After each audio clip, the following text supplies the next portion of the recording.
Okay, I picked up this Makita Dux60 battery powered 36 volt string trimmer. This one here is a split shaft, so you can run different attachments, but right now we're just using it for line trimming. We are a commercial company. We do residential, strata, and industrial work. We don't run this thing a ton. We do a lot of landscaping as well, but this gets used about 3 to 4 hours a day, maybe 2 to 3 hours a day. Sometimes more, sometimes less, but we just got it last week. We've been running it this week, and so far so good. Runs good. I'll probably have another video showing this machine more in depth and how we've used it and what we've done with it just in the week that we've had it to keep it going. But one of the things we've done is, and this is what this video is about, is the head. We run 095 line, which is a little bit heavier duty. Most guys run this commercially. Sometimes they run the 105 line, which is heavier duty than this. I find the 095 is probably the best line to run. Been running it for 25 years, 27 years, and it's never failed me. We use not necessarily this line. This was just one I got free when I bought a still machine, which we run still trimmers, still blowers, still everything. Been using that for 20 years now. Still. But this line, never really used it. I got it free. Seems to be okay. Seems to run good. So there it is. It's twisted line, but anyways, decent stuff. Gonna give it a try. So what we did here is we switched out, or what I did is I switched out the stock head, this piece of crap here, Makita stock head. Never even used it, so I guess I can't really say it's a piece of crap, but it's probably a piece of crap. These things are, I don't know, flimsy, hard to change the line, pain in the butt to open. They get clogged up with grass, and forget it, trying to pop these open and put the line in and put the things through the eyelets and put the spring back in, and it probably holds about 30 minutes with the line. Just change these out. I don't care if you're running residential work or if you're doing commercial work. Trust me, these things are not the way to go. This is 080 line, which is the thinner line. A little bit more, I don't know, how do I focus on this? There we go. It's just not the best line to run, honestly. It's okay, I guess, it'll work, but you just wear through it so fast, and you're constantly bumping the line, and you're just going to wear your head out faster. So switch over to 095, I would, just because it's lasts longer, better line. So another thing that I did is I bought this Makita heavy duty head that came with the machine, but they were selling it at the time for the commercial guys or the people who want to run 095 line. So they sell you this head, which, to be honest with you, is a piece of crap. Sorry Makita, but this thing is a piece of junk. It bumps out the line so quick, you barely have to touch the ground, kicks out the line too fast. You end up running out of line in like no time. You're just wasting it because you got to keep kicking it out, or it keeps kicking out, and you got to keep cutting it off, or else let the guard cut it off, and you're constantly it's constantly cutting off the ends, and you run through a set of this line or one spool of line in about a battery change. So anyways, I bought this for 30 bucks extra, thinking, oh, this is my solution for the commercial guys. It'll run a little thicker line, and this is what I need, but it's junk. So hard to change the line, like almost freaking impossible to show my guys how to change this line. It's like you got to run a course to do it. It's a real pain. You got to split this thing open. You got to push a button here and try to turn this thing, and it's wedged in there so tight you can barely get it off. Once you get it off, there's a spool inside, just like all the other trimmers. There's a spool inside. There's a spring that's underneath it that's basically free floating that sits underneath. It's a real pain to try to get this thing out. And then you got to feed the line. I don't know if you can see that. There's a little line in there that you got to feed down on the right side and the left side.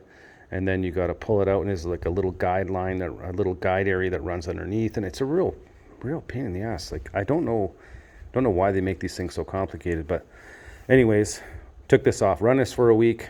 Guys hated it. Kicks out the line too much. They say you just tap it on anything. You just go near the ground and boom, pops out line. So you have to hover this thing. Another problem with this head is that it's too high. So if you look at the distance between the bump head and the eyelets, you're looking at about 2 inches. So 2 and a bit from there to there. So what that does is you can't trim your line nice, or you can't trim your edges down nice. You're running this thing on the grass and it's 2 inches off the ground. We run most of our lawns, or most guys I know commercially run their lawns at about 1.5 inches, sometimes even lower, inch and a quarter. Almost never 2 inches unless you're running in the summer. You might want to run it a bit higher. But however, so what you end up doing is tilting this head down all the time to try to get that grass along the edge, because it's too high and it doesn't seem to want to get it. That's probably why we're bumping the ground so much, because we're trying to get the line down, which is in turn bumping the head. So pain in the butt. Took this off. It's too high, too hard to change the line, and $30 wasted. Sorry, Makita, but no good. So what I did is I bought this today. This is the Echo Speed Feed 400 head. I haven't run these, but I've heard they're really good. A lot of guys are running these now. I've seen there's tons of YouTube videos on this, and guys really like this head.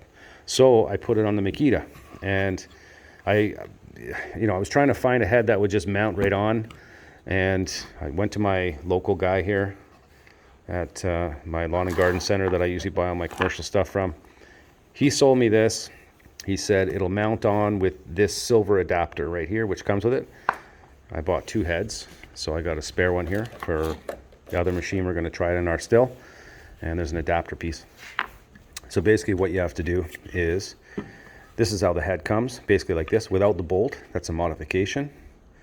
Guys can show you how to do that on YouTube. Just look it up, bolt modification for the speed feed head, and seems to be everybody does it. Basically it just saves your cap from getting worn out from bumping it on the ground, and it just bumps the bolt instead of the plastic head, and it saves your head. So simple. It's just a 1-inch bolt and a washer. Just drill and poke it through, tighten her up, put it back together. It works fine. I'm not going to go into how it's done. I think anybody can figure that out. If you know how to use a drill and a screwdriver, or in a drill and a socket set, you can put it on. Anyways, so I did that for this one and this one here. So what you have to do basically on this is real simple. I think, if you put these things on other machines, adapter pieces, they come with the adapters. This guy here is the one for Makita. It's a little different thread than the one that comes for the still. This one will fit on a still right out of the box. You need this adapter. So all you do is you open this up.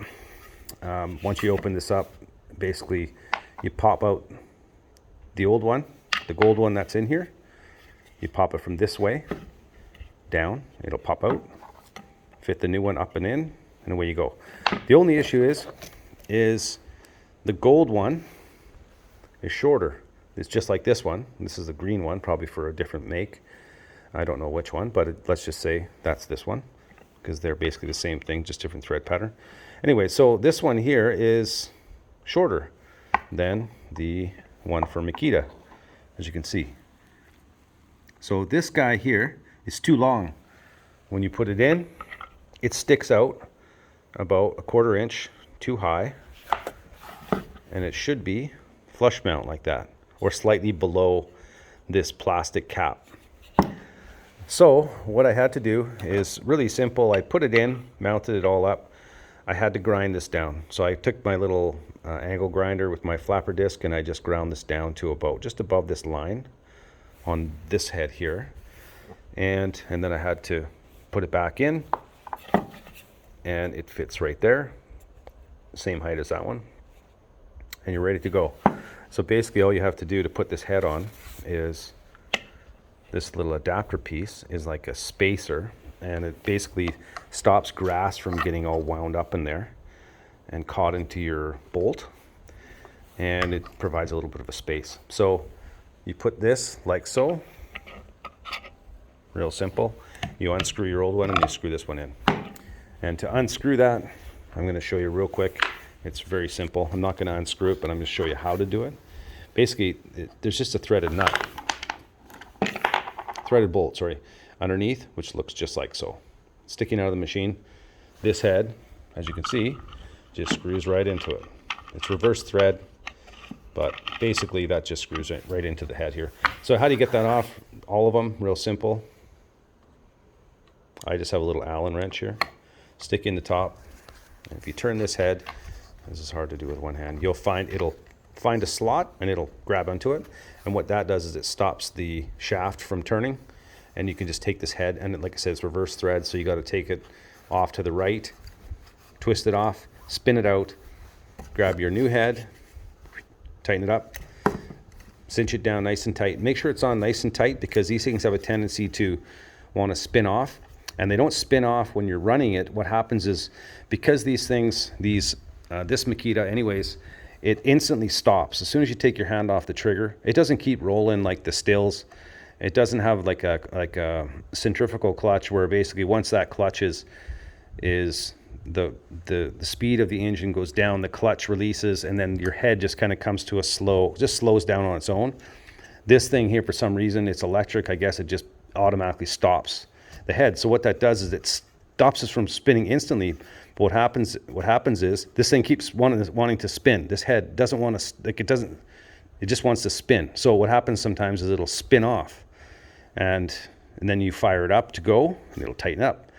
And if you don't crank this down hard enough, it'll unspin itself once you stop the machine from running. So I had that happen on this guy for when I was first running it. So I had to just crank it down really hard. But anyways, that's just, that doesn't really matter. But anyways, just make sure you tighten it on nice and good. And then this thing stays in here while you're tightening it up. Then once you're done, just take that out and you're good to go. So we're going to run this with the 095 line, the speed feed head. Apparently they're really easy to change the line. You don't have to open them up. You guys can change this stuff real easy. You just line up these two lines on the top to the eyelets.